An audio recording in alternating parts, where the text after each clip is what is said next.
إن الحمد لله نحمده ونستعينه ونستغفره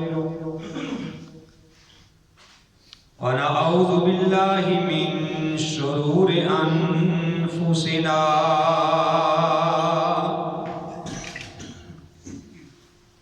ومن سيئات أعمالنا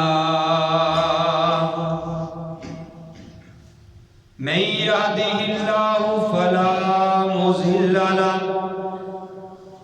ومن يضلل فلا هادي له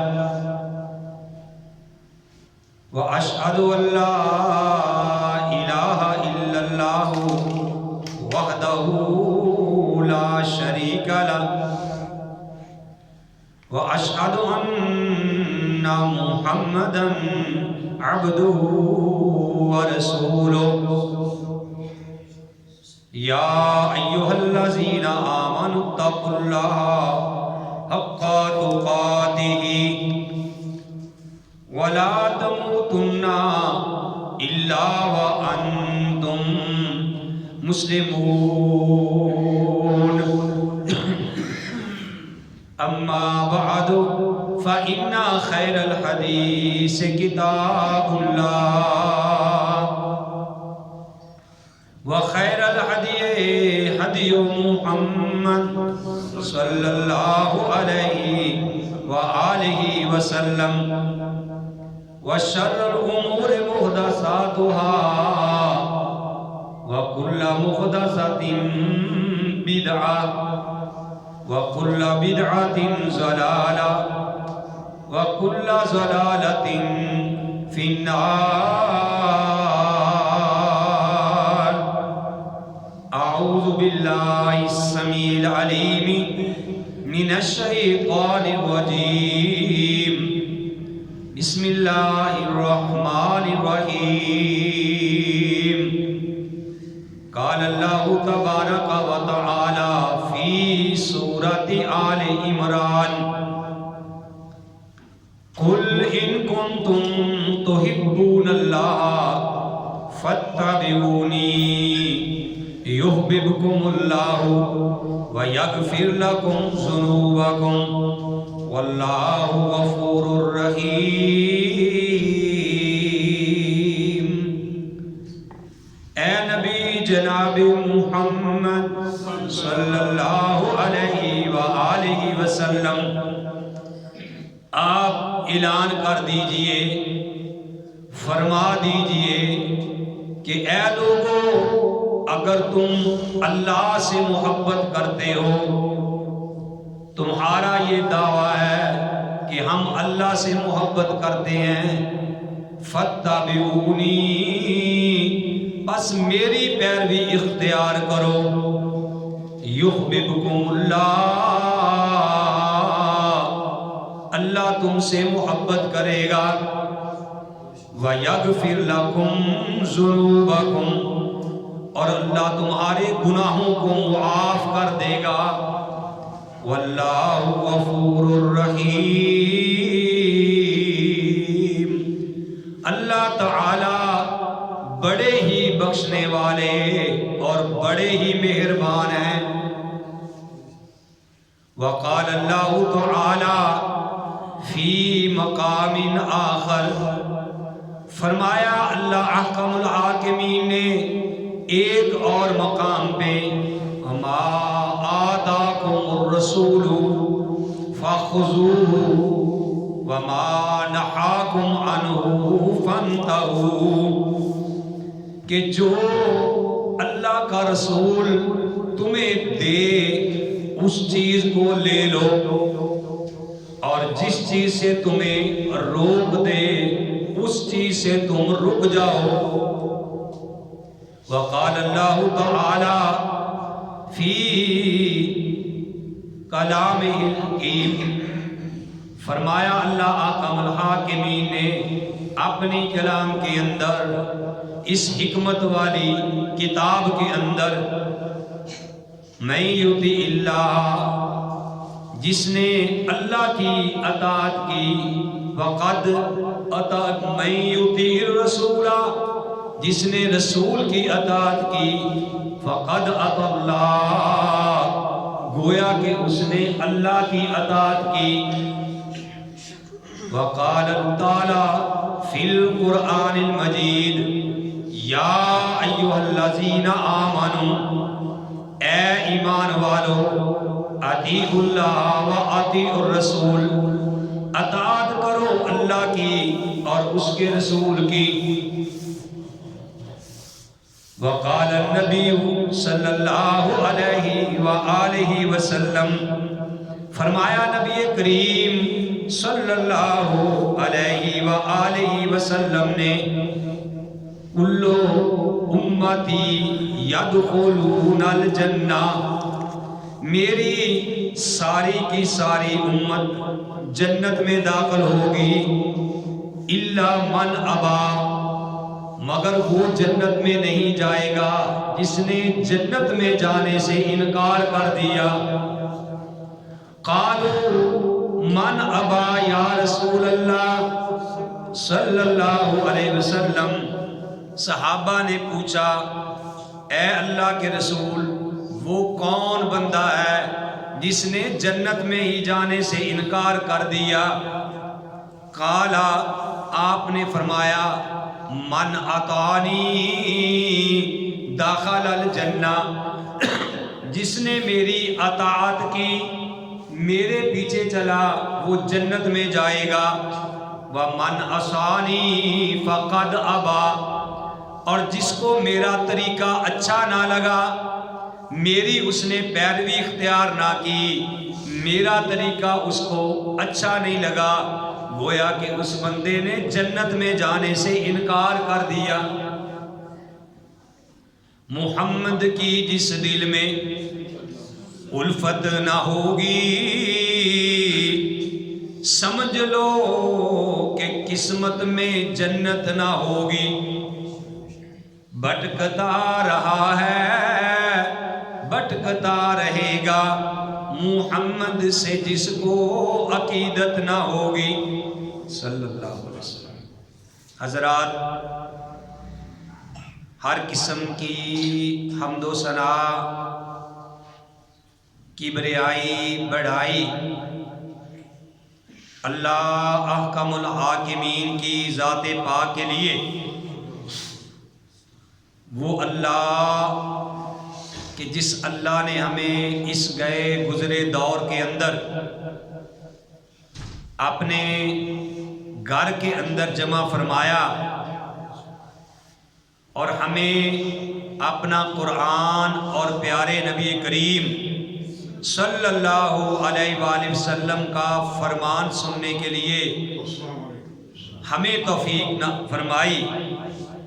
حمد و ثنا کے بعد لاکھوں اور کروڑوں درود و سلام امام الانبیاء، امام القبلتین، امام الثقلین، امام الحرمین، امام اعظم، مرشد اعظم، آمینہ کے لال، عبداللہ کے در یتیم، ساری کائنات کے سردار محمد الرسول اللہ صلی اللہ علیہ وآلہ وسلم کی ذات گرامی پہ۔ میرے بھائیوں، میں نے آپ کے سامنے قرآن حکیم سے مختلف مقامات سے مختلف آیات تلاوت کی۔ یہ آیات آپ کو میں نے اتنی بار سنائی ہے، مجھے امید ہے کہ آپ کو یہ یاد ہو گئی ہوں گی۔ اگر عربی یاد نہیں ہوئی تو کم از کم ان آیات کا ترجمہ آپ کو ضرور آ گیا ہوگا۔ اللہ احکم الحاکمین نے اپنے قرآن حکیم کے اندر یہ بات فرمائی، بڑی پیاری بات کہی، اور سارے مسائل کا اللہ نے حل ہی فرما دیا تاکہ کوئی بات پیچھے رہے نہ، سوال کی گنجائش ہی نہ رہے، کیونکہ ہر بندہ جو بھی کلمہ گو ہے وہ یہ دعویٰ تو کرتا ہے کہ میں بھئی اللہ سے محبت کرتا ہوں، اور کوئی بھی اس بات سے انکاری نہیں جو کہے جی میں اللہ سے محبت نہیں کرتا۔ تو میرے بھائیوں بات یہ ہے کہ ایک بندہ یہ بات کہتا ہے کہ میں فلاں بندے سے محبت کرتا ہوں، لیکن اس کی محبت کا تبھی فائدہ ہوگا کہ جس سے وہ محبت کر رہا ہے وہ بھی اس سے محبت کرے۔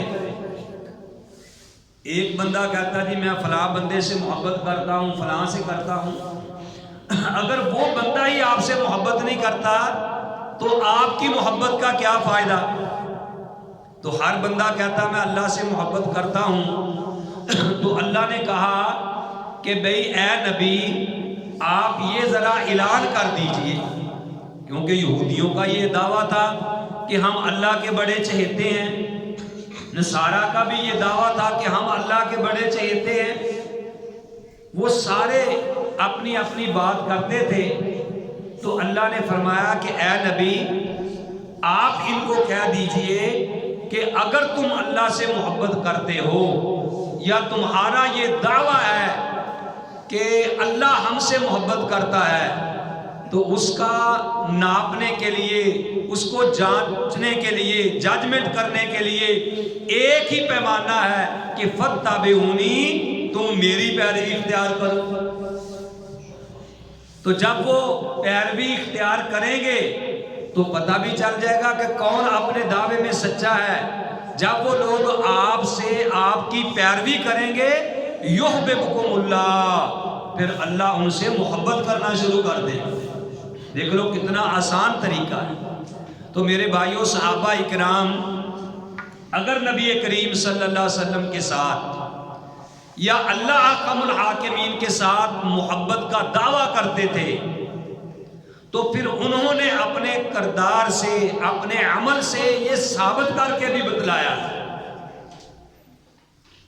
پیارے نبی علیہ الصلوۃ والسلام، بات ذرا غور سے سنیے، جا کے میری طرف دیکھیے تاکہ آپ کو نیند بھی نہ آئے، غور سے سنو بات۔ ایک آدمی ہے میرے سامنے، یہ حدیث ہے، یہ حدیث صحاح ستہ کی کتاب میں مل سکتی ہے، بخاری شریف میں، مسلم شریف میں، کہ ایک صحابی رسول تھے، نام ان کا کیا تھا؟ ربیعہ بن کعب۔ ربیعہ بن کعب، بڑی ہی پیاری بات ہے میرے بھائیوں، اگر آپ غور سے سن لیں گے تو کیا ہی بات۔ ان ربیعہ بن کعب رضی اللہ تعالی عنہ قال، ربیعہ بن کعب کہتے ہیں قال لی النبی صلی اللہ علیہ وآلہ وسلم، کہ مجھے نبی کریم صلی اللہ علیہ وآلہ وسلم نے فرمایا سل، سوال کر، یعنی مانگ، تو کیا مانگنا چاہتا ہے؟ سل، سوال کر۔ جیسے بندہ بیٹھا ہو تو کسی کو کہے کہ بھئی ہاں جی کسی چیز کی ضرورت ہے تو سوال کر، کچھ کی لینا، کی چاہیے، مانگ کی منگنا۔ تو اس نے کہا کہ سل، پیارے نبی علیہ السلام نے فرمایا کہ سوال کر۔ فَقُلْتُ، وہ صحابی رسول کہتے ہیں کہ میں نے کہا اسألک، اے نبی میں آپ سے سوال کرتا ہوں مرافقتک فی الجنہ، کہ جنت میں میرا آپ کے ساتھ ساتھ ہو جائے۔ جب نبی نے اپنی موج میں کہا کہ سوال کر تو بڑا موقع زبردست تھا، جو بھی وہ سوال کرتا پیارے نبی علیہ السلام اس کو دے دیتے، کیونکہ اپنی مرضی سے تو پیارے نبی نے اتنا بڑا چیلنج نہیں کیا۔ آپ نے کہا سل، سوال کر۔ فقلت، میں نے سوال کیا مرافقتک فی الجنہ، مجھے آپ کا جنت میں ساتھ چاہیے۔ سبحان اللہ۔ فقال، آپ نے فرمایا او غیر ذالک، ویل صاحب آپ نے فرمایا او غیر ذالک، کیا اس کے علاوہ کوئی اور چیز؟ دیکھو کتنا زبردست موقع تھا ٹھیک ہے نا؟ تو نبی علیہ السلام نے فرمایا آوا غیر ذالک، کیا اس کے علاوہ اور بھی کوئی چیز چاہیے؟ میں قربان جاؤں صحابی رسول سے۔ اس نے کیا بات کہی؟ کہنے لگے فَقُلْتُ هُوَ ذَاكَ، میں نے کہا کہ بس یہی چاہیے، میں نے کہا کہ بس یہی چاہیے اور کچھ نہیں چاہیے۔ تو پیارے نبی علیہ الصلوۃ والسلام نے یہ نہیں کہا کہ ٹھیک ہے بھائی ساتھ ہو گیا۔ پیارے نبی علیہ الصلوۃ والسلام نے ارشاد فرمایا اگر تو میرا جنت میں ساتھ چاہتا ہے فَعِنِّي عَلَى نَفْسِكَ بِكَثْرَةِ السُّجُودِ، تو پھر ایسے کر اپنے مطلب کو حاصل کرنے کے لیے، میرے ساتھ جنت میں رہنے کے لیے میری پھر ایک مدد کر، میرا ساتھ دے تو زیادہ سے زیادہ سجدے کیا کر، زیادہ سے زیادہ سجدے کیا کر۔ کیا مطلب؟ کہ نفلی نماز زیادہ پڑھا کر، کیونکہ سجدے زیادہ تبھی ہوں گے اگر وہ نوافل پڑھے گا۔ تو نبی علیہ الصلوۃ والسلام نے فرمایا کہ اگر تو میرا جنت میں ساتھ چاہتا ہے تو پھر کیا کرنا ہے؟ نفل وغیرہ زیادہ پڑھنے ہیں۔ اللہ تعالیٰ سے دعا ہے کہ اللہ تعالیٰ ہمیں بھی نوافل ادا کرنے کی توفیق نصیب فرمائے۔ نفل کہتے ہیں زائد چیز کو، ایک ہوتی ہے اللہ کی طرف سے فرض کی ہوئی، ایک ہوتی ہے زائد چیز، اس کو عربی میں تطوع کہتے ہیں، تطوعاً، جو خوشی سے کیا جائے۔ جیسے اللہ نے قرآن میں کہا سورہ انفال میں یسألونک عن الانفال، کہ یہ لوگ آپ سے انفال کے بارے میں سوال کرتے ہیں۔ وہاں انفال سے مراد مال غنیمت ہے۔ مال غنیمت کو بھی یعنی انفال اس لیے کہا جاتا ہے کہ وہ بھی ایک زائد چیز بندے کو ملتی ہے، کافروں کے ہاتھ سے جو مال حاصل ہوتا ہے۔ تو نبی علیہ السلام نے فرمایا کہ پھر تو سجدے زیادہ کر، نوافل جو ہے وہ زیادہ پڑھا کر۔ میرے بھائیوں، اب نوافل زیادہ پڑھنے کا فائدہ کیا ہوگا؟ سنیے ذرا غور سے، جو بھائی سونے کی کوشش کر رہے ہیں ان کو ذرا جگائیں، بات سنو غور سے، ادھر ادھر نہیں دیکھنا، میری طرف دیکھیں۔ اگر آپ نوافل زیادہ ادا کریں گے اس کا فائدہ کیا ہوگا؟ ذرا بات کو غور سے سنیے میرے بھائیوں۔ نوافل زیادہ ادا کرنے کا فائدہ یہ ہوگا، پیارے نبی علیہ الصلوۃ والسلام نے ارشاد فرمایا کہ قیامت والے دن سب سے پہلے حساب و کتاب، حساب کس کا ہوگا؟ نماز کا ہوگا۔ سب سے پہلے کس کا حساب ہوگا؟ ادھر دیکھیں میری طرف، کیا کہا میں نے؟ سب سے پہلے نماز کس کا حساب ہوگا؟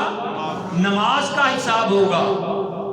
پیارے نبی علیہ الصلوۃ والسلام نے ارشاد فرمایا کہ جب اللہ تعالیٰ بندے کی نمازوں کا حساب لیں گے تو ان کی نمازوں میں کوئی کمیاں کوتاہیاں ہو گئی ہوں گی فرضوں میں،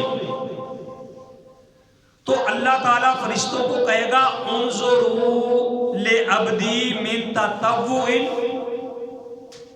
دیکھو ذرا میرے بندے کے نامہ اعمال میں کچھ نفل بھی ہیں،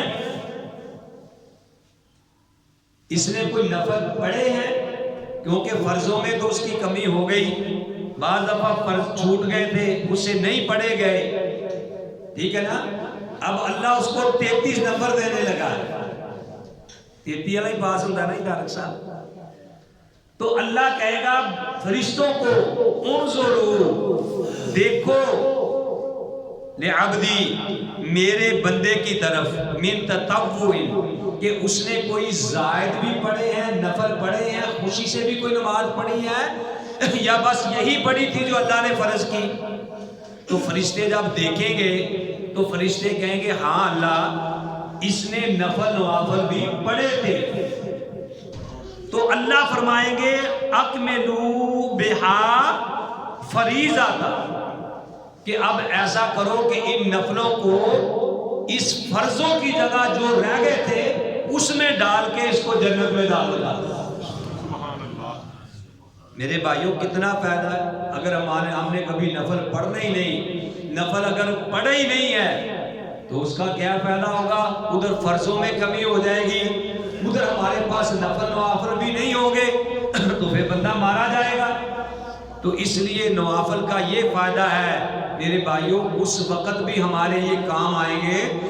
اس کا مطلب یہ بھی نہ سمجھ لینا چلو یار کوئی نہیں فرض نہ بھی پڑھے گئے تھے، خیر فرض تو فرض ہی ہے۔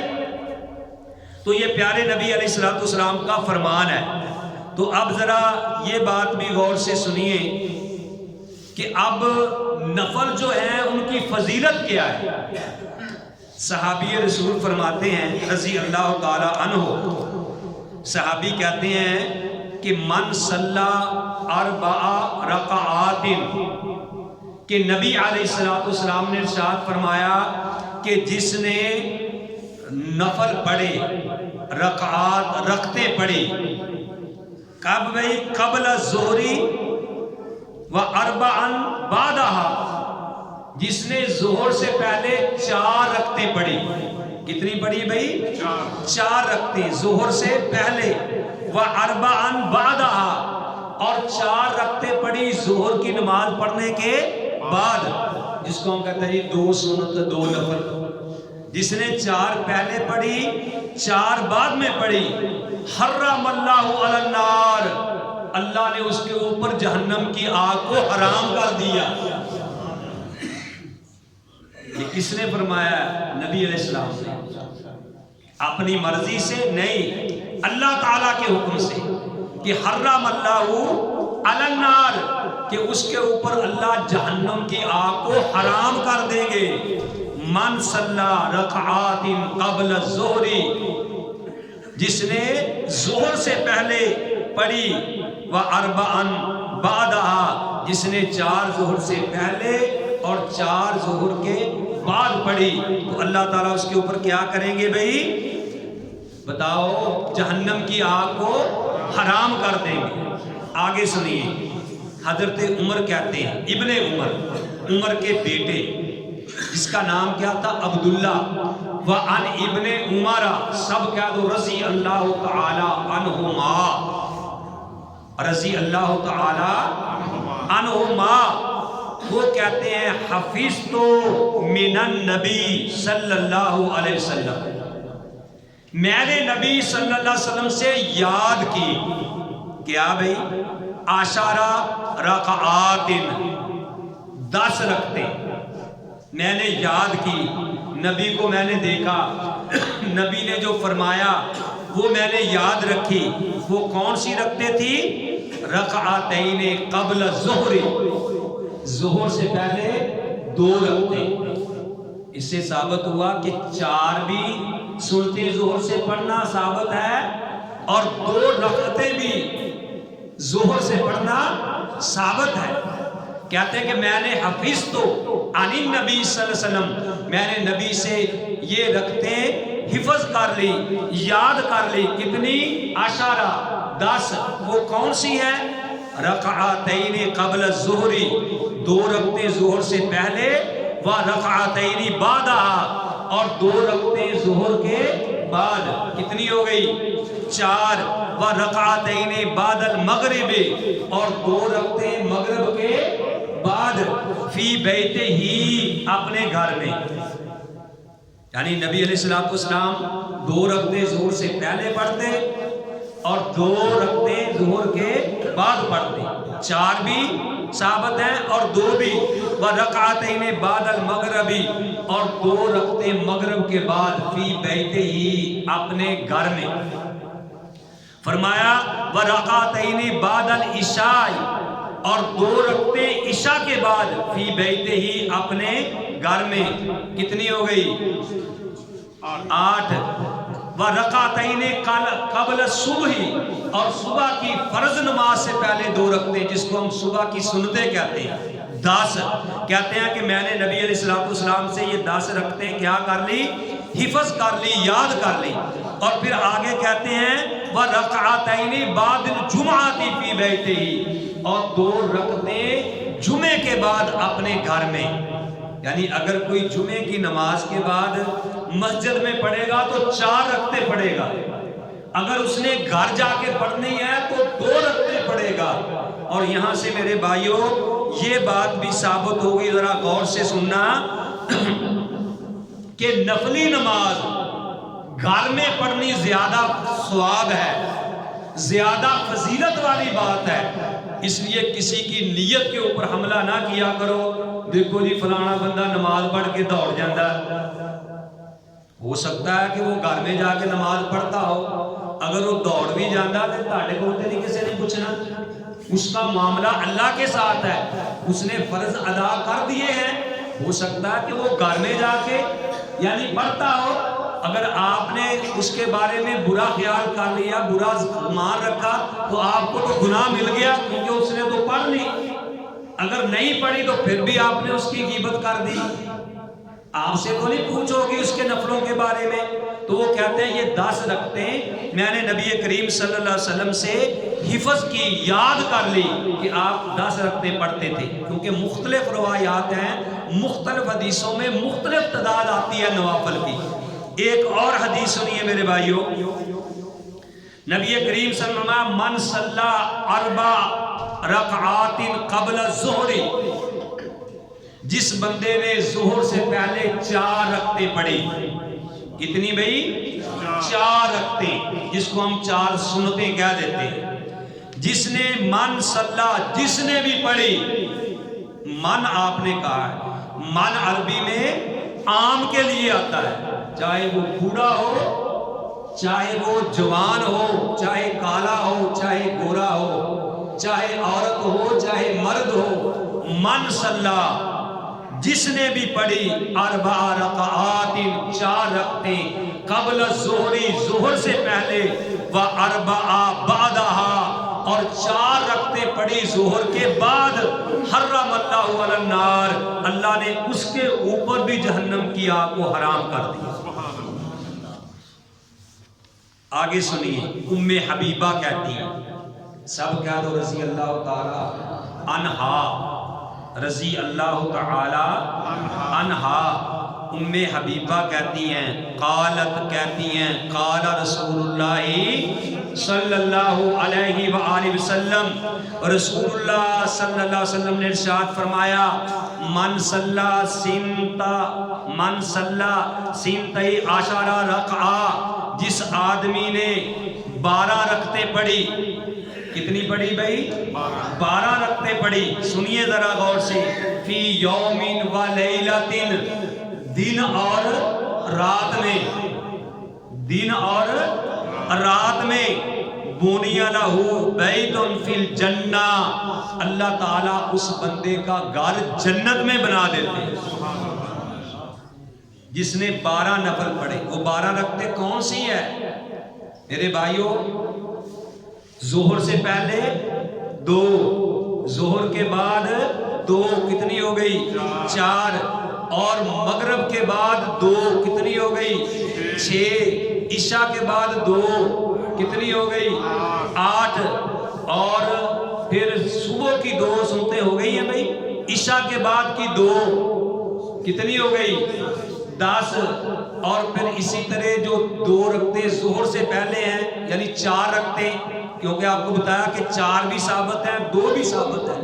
تو جس نے یہ 12 رکعتیں پڑھ لی، اللہ تعالیٰ اس بندے کا گھر جنت میں بنا دیتے ہیں. 4 ظہر سے پہلے اور 2 بعد میں، 6، اور 2 مغرب کے بعد 8، اور 2 عشاء کے بعد 10، اور 2 سنتیں فجر کی 12.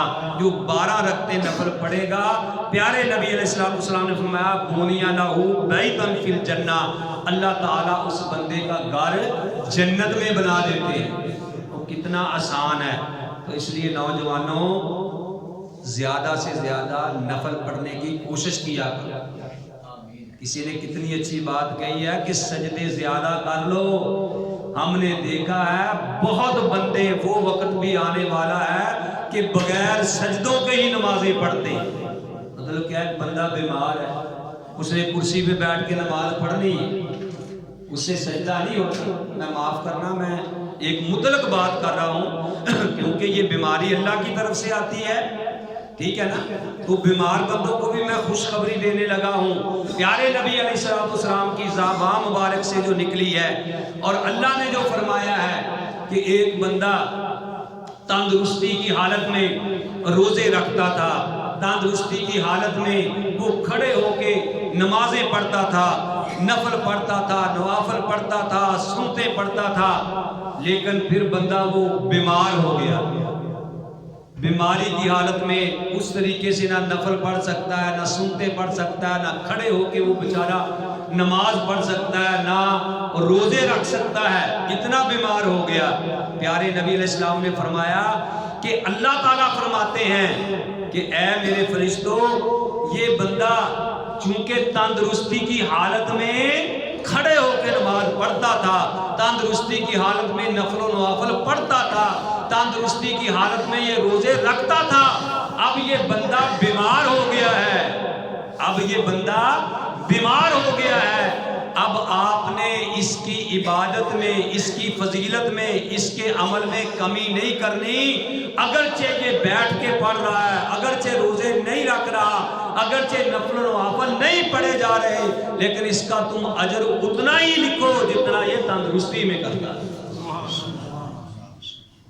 میرے بھائیو، اسی لیے آپ کے بارے میں کہا گیا کہ وَمَا أَرْسَلْنَاكَ إِلَّا رَحْمَةً لِلْعَالَمِينَ، تو کتنی فضیلت ہے۔ تو اس لیے میرے بھائیو، جو میں نے آپ کو بیان کیا، اس کا لب لباب یہی ہے کہ بھئی بندے کو چاہیے کہ نفل نوافل زیادہ پڑھے، تاکہ قیامت والے دن ہمارے یہ نفل نوافل پڑھے ہوئے کام آ جائیں، نفل نوافل زیادہ پڑھیں، تاکہ اللہ تعالیٰ ہمیں پیارے نبی علیہ السلام کا ساتھ نصیب فرما دے۔ جیسا کہ صحابی نے سوال کیا، آپ نے کہا سال مانگ کیا مانگتا ہے؟ اس نے کہا مرافقتک فی الجنہ، میں جنت میں آپ کا ساتھ مانگتا ہوں۔ آپ میں آوا غیر ذالک، اس کے علاوہ کیا؟ اس نے کہا ہوا ذاک، بس یہی آپ سے مانگتا ہوں۔ تو آپ نے یہ نہیں کہا کہ ٹھیک ہے، آپ نے کیا کہا؟ فَعِنِّي عَلَىٰ نَفْسِكَ بِكَثْرَةِ السُّجُودِ، اگر میرا ساتھ چاہیے تو پھر زیادہ سے زیادہ نفل پڑھو، زیادہ سے زیادہ سجدے کرو۔ میرے بھائیوں، یہاں تو جس نے کبھی نماز نہیں پڑھی وہ بھی کہتا کہ میں عاشق رسول ہوں، وہ بھی جناب کہتا کہ کیا بات ہے جی، سارا کچھ کرتا ہے۔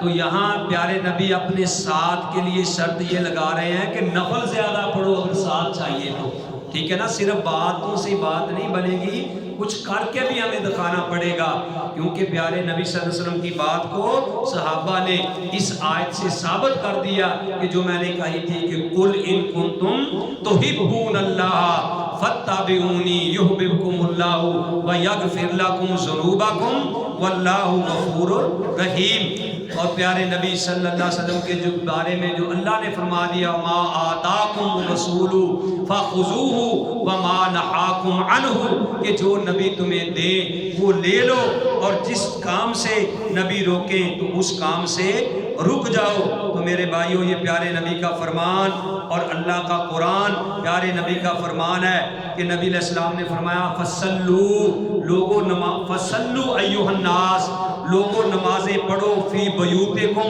اپنے گھروں میں، اپنے گھروں میں، فَإِنَّ أَفْضَلَ الصَّلَاةِ الْمَرْءِ فِي بَيْتِهِ، اور بندے کی سب سے افضل نماز جو نفلی ہے، الا المکتوبہ، فرضوں کے علاوہ سب سے افضل نماز بندے کی جو ہے وہ اس کے گھر میں، اس کے گھر میں ہے۔ تو بھائیو، گھروں میں بھی نفل ادا کیا کرو، تاکہ جس جگہ تم نفل پڑھو اللہ کی رحمتیں تمہارے گھر میں نازل ہو، اور وہ جگہ تمہارے حق میں گواہی دے۔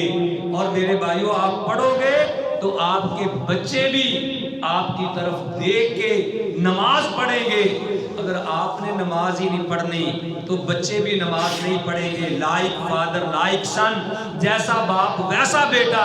میں نے کہا تھا ایک دفعہ میں لاہور گیا، میں مدرسے میں پڑھایا کرتا تھا، تو وہاں ہم باہر چائے پینے کے لیے گئے، میرے ساتھی بھی ساتھ تھے. تو وہاں ایک قبر تھی کسی پیر صاحب کی، تو وہاں ایک بندہ بیٹھا قبر کے اوپر، یعنی سگریٹ پی رہا تھا.